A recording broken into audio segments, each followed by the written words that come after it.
ಈಗ ಚಿನ್ನದ ಬಗ್ಗೆ ಮಾತಾಡೋಣ. ಯಾಕೆಂದ್ರೆ ಇಡೀ ದೇಶ ಇಡೀ ವಿಶ್ವದಲ್ಲೇ ಜಾಸ್ತಿ ಆಗ್ತಾ ಇರುವಂಥ ಹಿನ್ನೆಲೆಯಲ್ಲಿ ಸಹಜವಾಗಿ ಬಡವರ ಕೈಗೆ ಎಟ್ಕೋದಿಲ್ವಾ ಅನ್ನುವಂಥ ಕನಸಾಗ್ಬಿಡುತ್ತಾ ಚಿನ್ನ ಬೆಳ್ಳಿ ಅನ್ನುವಂಥ ಪ್ರಶ್ನೆ ಇದೆ. ಕೈಗೆ ಸಿಗ್ತಾ ಇಲ್ಲ ಚಿನ್ನ ಬೆಳ್ಳಿಯ ರಾಕೆಟ್ ವೇಗ. 10 ಗ್ರಾಂ ಚಿನ್ನ 1.78 ಲಕ್ಷ, 1 ಕೆಜಿ ಬೆಳ್ಳಿ 4.4 ಲಕ್ಷ. ಚಿನ್ನ ಬೆಳ್ಳಿ ದರ ಏರಿಕೆ ಯಾಕೆ?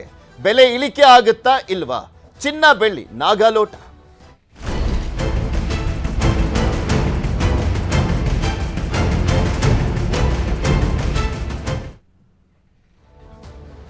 ರಾಕೆಟ್ ವೇಗದಲ್ಲಿ ಸಾಗ್ತಾ ಇದೆ ಚಿನ್ನ ಬೆಳ್ಳಿ ಬೆಲೆ. ಬಂಗಾರ ಗಗನ ಕುಸುಮ ಆಗಿದೆ, ಬೆಳ್ಳಿ ನಾಗಾಲೋಟ ಶುರುವಾಗಿರುವಂಥದ್ದು. ದಿನೇ ದಿನೇ ಏರಿಕೆ ಆಗ್ತಾನೆ ಇದೆ ಚಿನ್ನ ಬೆಳ್ಳಿಯ ದರ. 24 ಕ್ಯಾರೆಟ್ 10 ಗ್ರಾಂ ಚಿನ್ನಕ್ಕೆ 1.78 ಲಕ್ಷ, 1,78,000 ರೂಪಾಯಿ ಇವತ್ತಿಗೆ.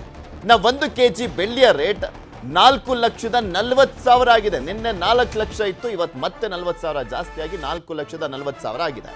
ಕಡಿಮೆ ಆಗೋದೇ ಇಲ್ವಾ? ಬೆಲೆ ಏರಿಕೆಗೆ ಕಾರಣ ಏನು ಅನ್ನುವಂಥ ಪ್ರಶ್ನೆಗಳು ಸಹಜವಾಗಿ ಜನಸಾಮಾನ್ಯರಲ್ಲಿ ಕಾಡ್ತಾ ಇರುವಂಥದ್ದು. ಮಾತನಾಡ್ತಾ ಹೋಗೋಣ. ಗುಡಿಯಲ್ಲಿ ಚಿನ್ನ ಬೆಳ್ಳಿ ಬೆಲೆ ಏರಿಕೆ ಆಗ್ತಾ ನಾನು ಆರಂಭದಲ್ಲಿ ಹೇಳಿದೆ, ಚಿಂತೆನೂ ಜಾಸ್ತಿ ಆಗ್ತಾ ಇದೆ. ಬಡವರಿಗೆ ಗಗನ ಕುಸುಮನೇ ಆದಂತೆ ಆಗ್ತಾ ಇರುವಂಥದ್ದು ಇವಾಗ. ಅದ್ರ ಜೊತೆಗೆ ಜಾಗತಿಕ ಅಸ್ಥಿರತೆ ಉಂಟಾಗಿರುವಂಥ ಹಿನ್ನೆಲೆಯಲ್ಲಿ ಒಂಥರ ಸೇಫ್ ಹೆವನ್ ಆಗ್ಬಿಟ್ಟಿದೆಯಾ ಚಿನ್ನ ಅನ್ನುವಂಥ ರೀತಿಯಲ್ಲಿ ಈ ವಾತಾವರಣ ಸೃಷ್ಟಿಯಾಗಿರೋದು. ಚಿನ್ನದ ವಿಚಾರ ಬಂದಾಗ ನಾವು ಚರ್ಚೆಯನ್ನು ಮಾಡಬೇಕಾದಾಗ ಅದರ ವ್ಯಾಪ್ತಿ ಅಂತಾರಾಷ್ಟ್ರೀಯ ಮಟ್ಟಿಗೆ ವ್ಯಾಪ್ತಿಸ್ಕೊಳ್ತಾ ಹೋಗುತ್ತೆ. ಯಾಕಂದರೆ ಒಂದು ದೇಶದ ಕಮೋಡಿಟಿ ಅಲ್ಲ ಅದು ಒಂದು ದೇಶಕ್ಕೆ ಸಂಬಂಧಪಟ್ಟಂಥ ವಿಚಾರ ಅಲ್ಲ ಚಿನ್ನ. ಯಾಕೆ ಚಿನ್ನದ ಬೆಲೆ ಇದ್ದಕ್ಕಿದ್ದ ಹಾಗೆ ಅಲ್ಲಿ ಡೊನಾಲ್ಡ್ ಟ್ರಂಪ್ ಆಡಳಿತಕ್ಕೆ ಬಂದ ಬಳಿಕ ಅಮೆರಿಕದಲ್ಲಿ ಇವತ್ತಿನವರೆಗೂ ನಾವು ನೋಡ್ತಾ ಇದ್ದರೆ ಸುಮಾರು 100ರಿಂದ 200% ಚಿನ್ನದ ಬೆಲೆ ಏರಿಕೆ ಆಗ್ತಾ ಇದೆ. ಅದಕ್ಕೆ ಮುಖ್ಯವಾದಂಥ ಕಾರಣ ಏನು ಅಂತ ನೋಡೋದಾದರೆ ಪೃಥ್ವಿ, ಈ ಮುಂಚೆ ನಾವು ನೋಡ್ತಾ ಇದ್ವಿ, ನಾವು ಸ್ಕೂಲಲ್ಲಿ ಇದ್ದಾಗೆಲ್ಲ ಹೋಗ್ತಿದ್ವಿ, ಈ ಹಿಂದೆ ಈ ಕರೆನ್ಸಿ ಇಂಟ್ರೊಡ್ಯೂಸ್ ಆಗೋಕ್ಕಿಂತ ಮುಂಚೆ ಬಾರ್ಟರ್ ಸಿಸ್ಟಮ್ ಇರ್ತಾ ಇತ್ತು. ಅಂದರೆ ನಾನು ನಿಮಗೆ ಇಷ್ಟು ತೂಕದ ವಸ್ತುವನ್ನು ಕೊಡ್ತೀನಿ, ನೀವು ನನಗೆ ಅದಕ್ಕೆ ಸರಿಯಾಗಿ ಇನ್ನೊಂದು ಏನೋ ಕೊಡ್ತೀರಾ, ಅಲ್ಲಿ ಹಣಕಾಸು ಇರೋದಿಲ್ಲ. ಇವತ್ತಿನ ಸಂದರ್ಭದಲ್ಲಿ ಏನಾಗ್ತಾ ಇದೆ ಅಂದರೆ ಇಡೀ ಜಗತ್ತಿನ ಕರೆನ್ಸಿಯಾಗಿ ಗೋಲ್ಡ್ ಬದಲಾವಣೆ ಆಗ್ತಿರುವಂಥ ಸಂದರ್ಭ ಮತ್ತು ಆ ಒಂದು ಟ್ರಾನ್ಸಿಷನ್ ಪೀರಿಯಡನ್ನು ನಾವೆಲ್ಲರೂ ಕೂಡ ಇವತ್ತು ವಿಟ್ನೆಸ್ ಮಾಡ್ತಾ ಇದ್ದೀವಿ. ಮುಖ್ಯವಾಗಿ ಏನಾಗ್ತಾ ಇದೆ, ಡೊನಾಲ್ಡ್ ಟ್ರಂಪ್ ತನ್ನ ಮನಸ್ಸಿಗೆ ಬಂದಂತೆ ತೆಗೆದುಕೊಳ್ತಿರುವಂಥ ನಿರ್ಧಾರದ ಕಾರಣದಿಂದಾಗಿ ವಿಶ್ವದ ದೃಷ್ಟಿಯಿಂದ ಬಂದಾಗ ನಾವಿಲ್ಲಿ ನಾನು ಇದನ್ನು ಸ್ವಲ್ಪ ಎಕ್ಸ್ಪ್ಲೇನ್ ಮಾಡ್ತಾ ಹೋಗ್ತೀನಿ ನಿಮಗೆ ಹೇಗೆ ಇದು ಆಯಿತು ಅಂತ ಹೇಳಿ ಪೃಥ್ವಿ. ನೋಡಿ, ಮೊದಲನೇದಾಗಿ ಅತಿ ಹೆಚ್ಚು ಬಿಲಿಯಬಲ್ ಆದಂಥ ಕರೆನ್ಸಿ ಯಾವುದು ಜಗತ್ತಿನಲ್ಲಿತ್ತು ಅಂದರೆ ಅದನ್ನು ನಾವು ಅಮೆರಿಕನ್ ಡಾಲರ್ ಅಂತೀವಿ. ದೇಶಗಳು ಕೂಡ, ನಮ್ಮ ದೇಶವೇ ಉದಾಹರಣೆಗೆ ತೆಗೆದುಕೊಳ್ಳೋದಾದರೆ $250 ಬಿಲಿಯನ್ ನಾವು ಟ್ರೆಸರಿ ಬಿಲ್ಲನ್ನು US ಟ್ರೆಸರಿ ಬಿಲ್ಲನ್ನು ಖರೀದಿ ಮಾಡಿದ್ವಿ.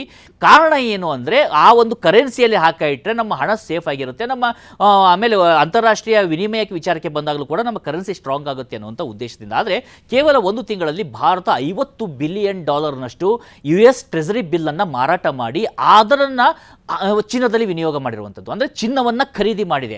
ಅದೇ ರೀತಿಯಾಗಿ ಚೈನಾ ವಿಚಾರಕ್ಕೆ ಬಂದಾಗ $72 ಬಿಲಿಯನ್ ಚಿನ್ನವನ್ನು ಖರೀದಿ ಮಾಡೋದಕ್ಕೆ ಅವರು ಆ ಒಂದು US ಟ್ರೆಸರಿ ಬಾಂಡನ್ನು ಸೆಲ್ ಮಾಡಿ ಅತಿ ಹೆಚ್ಚು ಚಿನ್ನವನ್ನು ಈ ವಿಶ್ವದಲ್ಲಿ ಇವತ್ತು ಯಾರಾದರೂ ಖರೀದಿಸ್ತಾ ಇದ್ರೆ ಅದನ್ನು ಚೀನಿಯರು ಖರೀದಿ ಮಾಡ್ತಾ ಇದ್ದಾರೆ. ಈಗ ಯುರೋಪಿಯನ್ನರು ಕೂಡ ಇದೇ ನಿರ್ಧಾರಕ್ಕೆ ಬಂದಾಗ ಕಾಣಿಸ್ತಾ ಇದೆ, ಅಮೆರಿಕನ್ ಬಾಂಡ್ಗಳನ್ನು, ಅಮೆರಿಕನ್ ಕರೆನ್ಸಿ ಏನು ನಾವು ಡಾಲರನ್ನು ಖರೀದಿ ಮಾಡಿ ಇಟ್ಕೊಂಡಿರ್ತೀವಿ ಅದನ್ನು ಸೆಲ್ ಮಾಡಿ ಅದರ ಜಾಗದಲ್ಲಿ ಚಿನ್ನವನ್ನು ಖರೀದಿ ಮಾಡಬೇಕು. ಯಾಕಂದರೆ ಒಂದು ದೇಶದ ಹಣಕಾಸು ಮತ್ತು ಅಲ್ಲಿ ಇರ್ತಕ್ಕಂಥ ಒಂದು ರೂಪಾಯಿ ಅಂತ ನಾವೇನು ಕರಿತೀವಿ, ನಮ್ಮ ಒಂದು 100 ರೂಪಾಯಿಯಲ್ಲೂ ನಾವು ನೋಡ್ತೀವಿ ಅಲ್ಲಿ ಗವರ್ನರ್ ಸಹಿ ಇರುತ್ತೆ, ರಿಸರ್ವ್ ಬ್ಯಾಂಕ್ ಗವರ್ನರ್ ಸಹಿ ಇರುತ್ತೆ. ಅಂದರೆ ನಾನು 100 ರೂಪಾಯಿಗೆ ಬೆಲೆ ಬಾಳುವಂಥ ಒಂದು ಪ್ರಾಮಿಸರಿ ನೋಟನ್ನು ಕೊಡ್ತಾ ಇದ್ದೀನಿ ಅಂತ ಹೊರತು ಆ ಪೇಪರ್ಗೆ ಬೆಲೆ ಇರೋದಿಲ್ಲ, ಆ ಸೈನ್ಗೆ ಬೆಲೆ ಇರುತ್ತೆ. ಆ ರೀತಿಯಾಗಿ ಆಗಬೇಕಾದಾಗ ಚಿನ್ನ ಎಷ್ಟಿದೆ ವಾಲ್ಟಲ್ಲಿ ಅನ್ನೋದು ಮುಖ್ಯ ಆಗುತ್ತೆ. ಹೀಗಾಗಿ ಈಗ ಇಡೀ ಪ್ರಪಂಚದ ಬಹುತೇಕ ರಾಷ್ಟ್ರಗಳು ಚಿನ್ನವನ್ನು ಖರೀದಿ ಮಾಡೋದಕ್ಕೆ ಶುರು ಮಾಡ್ತಿದ್ದಾವೆ. ಚಿನ್ನವನ್ನು ಖರೀದಿ ಮಾಡುವಾಗ ಅದರ ಗಣಿಗಾರಿಕೆ ವಿಚಾರಕ್ಕೆ ಬಂದಾಗಲೂ ಕೂಡ ಸಪ್ಲೈ ಆ್ಯಂಡ್ ಡಿಮಾಂಡ್, ಯಾವಾಗ ಸಪ್ಲೈ ಜಾಸ್ತಿ ಡಿಮಾಂಡ್ ಜಾಸ್ತಿ ಆಗ್ತಾ ಹೋಗುತ್ತೆ, ಸಪ್ಲೈ ಕಡಿಮೆನೇ ಇರುತ್ತೆ, ಬೆಲೆ ಏರಿಕೆ ಆಗೋದು ನೇರವಾಗಿ ಒಂದು ಎಕನಾಮಿಕ್ಸ್ ಅಲ್ಲಿ ಇರುವಂಥದ್ದು.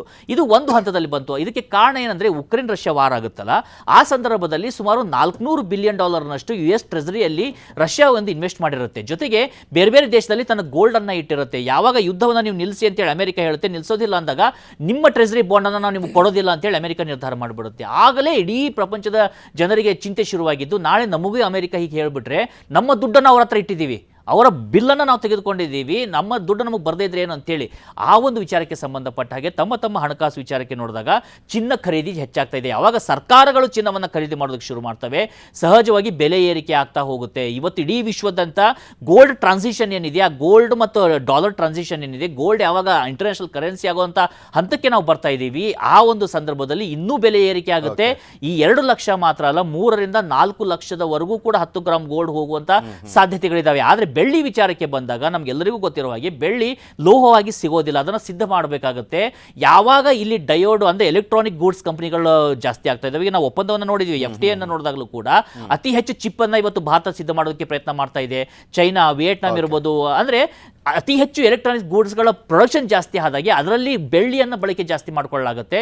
ಆ ಒಂದು ಮುಖ್ಯ ಕಾರಣದಿಂದಾಗಿ ಬೆಳ್ಳಿಯ ಬೆಳೆಯಲ್ಲಿ ಜಾಸ್ತಿ ಆಗುತ್ತೆ. ಅದು ನಾಳೆ ಕಡಿಮೆ ಆಗ್ಬೋದು, 40% ಬೀಳೋ ಸಾಧ್ಯತೆಗಳು ಕೂಡ ಇದಾವೆ ಅಂತಾರಾಷ್ಟ್ರೀಯ ಮಾರುಕಟ್ಟೆಯಲ್ಲಿ ಬೆಳ್ಳಿಯ ಬೆಲೆ. ಆದರೆ ಚಿನ್ನದ ಬೆಲೆ ಬೀಳೋದಿಲ್ಲ ಸದ್ಯದ ಮಟ್ಟಿಗೆ, ಅದು ಏರ್ತಾನೆ ಇರುತ್ತೆ. ಬೆಳ್ಳಿಯಲ್ಲಿ ಇನ್ವೆಸ್ಟ್ ಮಾಡೋರು ಯೋಚನೆ ಮಾಡಿ ಇನ್ವೆಸ್ಟ್ ಮಾಡಲಿ, ಚಿನ್ನದಲ್ಲಿ ಇನ್ವೆಸ್ಟ್ ಮಾಡೋದಾದ್ರೆ ಕಣ್ಮುಚ್ಕೊಂಡು ಮಾಡೋದ್ರಲ್ಲಿ ಯಾವುದೇ ತಪ್ಪಿಲ್ಲ. ಪೃಥ್ವಿ ಪಟೇಲ್, ಇಲ್ಲಿ ಬಡವರ ಚಿನ್ನ ಅಂತ ಬೆಳ್ಳಿ ಕರ್ಸ್ಕೊಳ್ಳುತ್ತೆ, ಇನ್ನೊಂದು ಕಡೆ ಚಿನ್ನನೂ ಕೂಡ ಜಾಸ್ತಿ ಆಗ್ತದೆ. ಹೂಡಿಕೆದಾರರಿಗೆ ಒಂಥರ ಸೇಫ್ ಝೋನ್ ಆದಂತ ಆಗ್ಬಿಟ್ಟಿದೆ ಚಿನ್ನ. ಇಲ್ಲಿ ದಿನೇ ದಿನೇ ಇದು ಬಡವ್ರ ಮೇಲೆ ಹೊಡ್ತಾ ಕೊಡ್ತಾ ಇದೆ. ಯಾಕೆಂದ್ರೆ ನಿರಂತರವಾಗಿ ಮದುವೆಗಳಾಗ್ತಾ ಇರ್ತವೆ. ಈಗ ತಗೊಬೇಕಾ ಬೇಡವಾ, ಏನ್ ಮಾಡೋದು, ಏನು ಎತ್ತ ಅನ್ನುವಂಥ ಚಿಂತೆ ಯಾಕೆ ಅನ್ನೋದು ಸರಳವಾಗಿರ್ತಕ್ಕಂಥ ಉತ್ತರಗಳು. ಆರ್ಥಿಕ ಅನಿಶ್ಚಿತತೆ, ಇಡೀ ಜಗತ್ತಿನಲ್ಲಿ ನಿಮಗೆ ಆರ್ಥಿಕ ಅನಿಶ್ಚಿತತೆ ಇರ್ತಕ್ಕಂಥದ್ದು.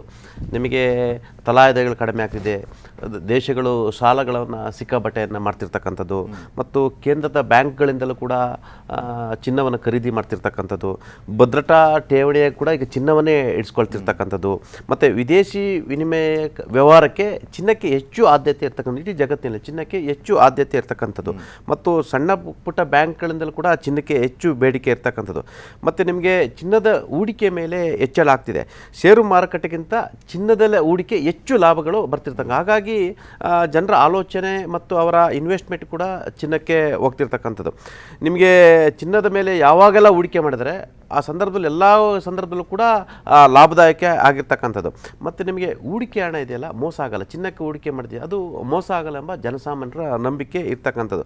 ಪ್ರಮುಖವಾಗಿ ನಿಮಗೆ ಈ 2020 ಇಡೀ ದೇಶಾದ್ಯಂತ ಯುದ್ಧದ ಕಾರ್ಮೋಡಗಳು ಇರ್ತಕ್ಕಂಥದ್ದು. ಅಮೇರಿಕ ಇರ್ತಕ್ಕಂಥದ್ದು, ಇರಾನ್ ಇರ್ತಕ್ಕಂಥದ್ದು, ಬೇರೆ ಬೇರೆ ಯುರೋಪ್ ಇರ್ತಕ್ಕಂಥದ್ದು, ಉಕ್ರೇನ್, ರಷ್ಯಾ, ಬೇರೆ ಬೇರೆ ಕಡೆ ಯುದ್ಧದ ಕಾರ್ಮೋಡ ಇರ್ತಕ್ಕಂಥದ್ದು. ಹಾಗಾಗಿ ಈ ಆರ್ಥಿಕ ಕುಸಿತದ ಭೀತಿಯಿಂದ ಚಿನ್ನಕ್ಕೆ ಹೆಚ್ಚು ಬೇಡಿಕೆ ಇರ್ತಕ್ಕಂಥದ್ದು. ನಿಮಗೆ ಬೇಡಿಕೆ ಎಲ್ಲಿ ಜಾಸ್ತಿ ಆಗುತ್ತೆ, ಉತ್ಪಾದನೆ ಅಷ್ಟೇ ಇದ್ದರೆ ಮಾತ್ರ ಆ ಚಿನ್ನಕ್ಕೆ ಬೆಲೆ ಸಮನಾಗಿರುತ್ತೆ. ಚಿನ್ನದ ಬೇಡಿಕೆ ಹೆಚ್ಚಿದ್ದು ಉತ್ಪಾದನೆ ವಲಯದಲ್ಲಿ ಉತ್ಪಾದನೆ ಕಡಿಮೆ ಇದ್ದರೆ ಅದಕ್ಕೆ ಡಿಮ್ಯಾಂಡ್ ಜಾಸ್ತಿ ಆಗ್ತದೆ. ಇದು ಒಂದಷ್ಟು ವಾಸ್ತವಗಳು. ಮತ್ತು ಈ ಬೇಡಿಕೆ ಜಾಸ್ತಿ ಆದಂತೆ ಉತ್ಪಾದನೆ ಕಡಿಮೆ ಆಗ್ತಿದ್ದಾಗ ಜನಸಾಮಾನ್ಯರು, ಬಡವರು, ಜನಸಾಮಾನ್ಯರು, ಮಧ್ಯಮ ವರ್ಗ, ಕೆಳ ಮಧ್ಯಮ ವರ್ಗದವರಿಗೆ ಚಿನ್ನ ಅಂತ ಇದನ್ನು ಕೊಂಡ್ಕೊಳ್ಳಿಕ್ಕೆ ಸಾಧ್ಯ ಇಲ್ಲ. ಮದುವೆಗಳು, ಕಾರ್ಯಕ್ರಮಗಳು ಇದು ಕೊಂಡ್ಕೊಳ್ಳಿಕ್ಕೆ ಆಗ್ತಿಲ್ಲ. ಮತ್ತಿನ್ನು ಬೆಳ್ಳಿ ಕೂಡ ಅಫ್ಕೋರ್ಸ್ ಅದು ಕಡಿಮೆ ಆಗ್ಬೋದು ಅಂತಾರೆ. ಆದರೆ ಬೆಳ್ಳಿ ಕೂಡ ಈಗ ಹೆಚ್ಚು ಬೇಡಿಕೆ ಆಗ್ತಿರೋದು ಸೋಲಾರ್ ಪ್ಯಾನೆಲ್ಗಳಿಗೆ ಈಗ ಬೆಳ್ಳಿಯನ್ನು ಬಳಸ್ತಿರ್ತಕ್ಕಂಥದ್ದು. ಕೇವಲ ನಾವೆಲ್ಲ ಹೇಳ್ತೀವಿ ಬೆಳ್ಳಿನ ಮನೆಗೆ ಪೂಜೆಗಳಿಗೆ ಬೇರೆ ಬೇರೆ ಇದಕ್ಕೆ ಬಳಸ್ತೀವಂತೆ. ಆದರೆ ಬೆಳ್ಳಿ ಬಳಕೆ ಆಗ್ತಿರೋದು ಸೋಲಾರ್ ಪ್ಯಾನೆಲ್ಗಳಿಗೆ ಬೆಳ್ಳಿ ಅಗತ್ಯ ಇರ್ತಕ್ಕಂಥದ್ದು. ಮತ್ತು EV ಬ್ಯಾಟ್ರಿ ಚಿಪ್ಗಳು ಇರ್ತಕ್ಕಂಥದ್ದು, ಸೆನ್ಸಾರ್ಗಳಲ್ಲಿ ಬಳಕೆ ಆಗ್ತದೆ, ಮತ್ತು ಆಟೋಮೊಬೈಲ್ ವಲಯಗಳಲ್ಲಿ ಬಳಕೆ ಆಗ್ತಿರ್ತಕ್ಕಂಥದ್ದು. ಹಾಗಾಗಿ ಬಹುತೇಕ ಎಲ್ಲ ದೇಶಗಳಲ್ಲೂ ಕೂಡ ಬೆಳ್ಳಿಯನ್ನು ಶೇಖರಣೆ ಮಾಡ್ತಿರ್ತಕ್ಕಂಥದ್ದು. ಮತ್ತು ಬೆಲೆಯನ್ನು ಯಾರು ನಿರ್ಧಾರ ಮಾಡಬೇಕು, ಉತ್ಪಾದನೆಯನ್ನು ಜಾಸ್ತಿ ಮಾಡಬೇಕು. ಮತ್ತು ನಿಮಗೆ ಚಿನ್ನದ ಗಣಿಗಳು ಕೂಡ ಪ್ರಪಂಚದಲ್ಲಿ ಕಡಿಮೆ ಆಗ್ತಿರ್ತಕ್ಕಂಥ, ದಿನೇ ದಿನೇ ಕಡಿಮೆ ಆಗ್ತಿರ್ತಕ್ಕಂಥದ್ದು. ನಮ್ಮಲ್ಲಿ ಈಗ KGF ಅಲ್ಲಿ ನಾವು ಚಿನ್ನನ ನಾವು ಪಡ್ತಕ್ಕಂಥ ಪ್ರಮಾಣ ಕಡಿಮೆ ಆಗ್ತಾ ಹೋಗ್ತಿದೆ. ನಮಗೆ ಕೋಲಾರದ KGF ಅಲ್ಲಿ ಚಿನ್ನದ ಬೇಡಿಕೆ ಏನು ಅದನ್ನು ಉತ್ಪಾದನೆ ಪ್ರಮಾಣ ಕೂಡ ಕಡಿಮೆ ಆಗ್ತಿರ್ತಕ್ಕಂಥದ್ದು. ಇದನ್ನು ಕಂಟ್ರೋಲ್ ಯಾರು ಮಾಡಬೇಕು ಅಂತ ಹೇಳಿದ್ರೆ, ಕಂಟ್ರೋಲ್ ಆಯಾ ದೇಶಗಳಲ್ಲಿ, ಆಯಾ ರಾಷ್ಟ್ರಗಳಲ್ಲಿ ರಫ್ತು ಮತ್ತು ಆಮದು ವಿಚಾರಕ ಸಂದರ್ಭದಲ್ಲಿ ಇದನ್ನು ಕಂಟ್ರೋಲನ್ನು ಮಾಡಬೇಕಾಗಿರ್ತಕ್ಕಂಥದ್ದು. ಪೃಥ್ವಿ, ಇವತ್ತು ನಾವು ಇಡೀ ವಿಶ್ವಾದ್ಯಂತ ಕರೆನ್ಸಿ ವಿಚಾರಕ್ಕೆ ಬಂದಾಗ ಯಾಕೆ ನಾವು ಅಮೆರಿಕನ್ ಕರೆನ್ಸಿ ಅಷ್ಟು ಸ್ಟ್ರಾಂಗ್ ಅಂತ ಹೇಳ್ತಿದ್ವಿ ಅಂದರೆ, ಅವ್ರ ಬಳಿಯಲ್ಲಿ ಸುಮಾರು 8,133 ಟನ್ಸ್ ಅಷ್ಟು ಗೋಲ್ಡ್ ಇದೆ ಅವರ ಸೆಂಟ್ರಲ್ ಬ್ಯಾಂಕಲ್ಲಿ. ಸೆಕೆಂಡಲ್ಲಿ ಜರ್ಮನಿ ಇದೆ, ಥರ್ಡ್ ಇಟಲಿ ಬರುತ್ತೆ.